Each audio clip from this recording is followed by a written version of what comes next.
بسم اللہ الرحمن الرحیم۔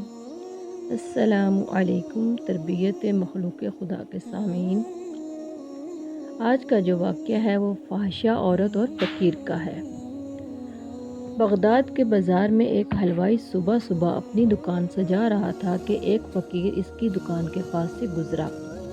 دکاندار نے کہا کہ بابا جی آؤ کچھ کھا پی لیں۔ فقیر بیٹھ گیا تو حلوائی نے گرم گرم دودھ فقیر کو پیش کیا۔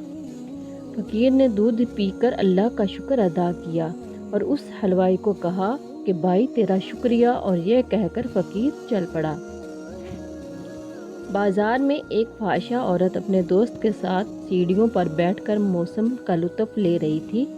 ہلکی ہلکی بوندا باندی ہو رہی تھی جس کی وجہ سے بازار میں کیچڑ تھا۔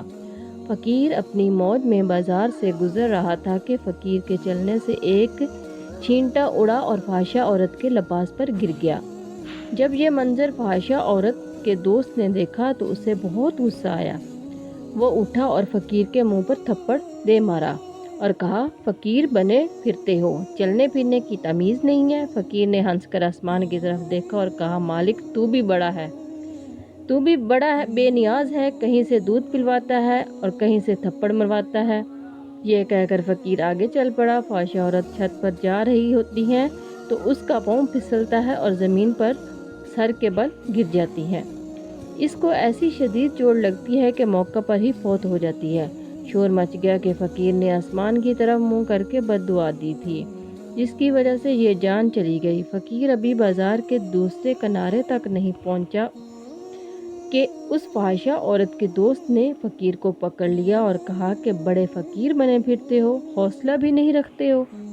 فقیر نے کہا کہ کیا ہوا؟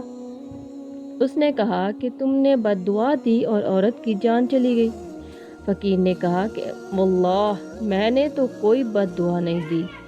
تو اس شخص نے کہا کہ نہیں، تیری ہی بد دعا کا کیا درا ہے۔ جب اس نے ضد کی تو فقیر نے کہا کہ اصل بات پوچھتے ہو تو میں بتاتا ہوں کہ میں نے کوئی بد دعا نہیں کی۔ سبحان اللہ، یہ یاروں کی لڑائی ہے۔ لوگوں نے کہا وہ کیسے؟ فقیر نے کہا کہ جب میں گزر رہا تھا اور میرے پاؤں سے چھینٹا اڑا اور اس عورت کے لباس پر پڑا تو اس کے یار کو غصہ آیا، اس نے مجھے مارا، تو پھر میرے یار کو بھی غصہ آ گیا، یعنی کہ اللہ تعالیٰ کو۔ سبحان اللہ، اللہ اکبر۔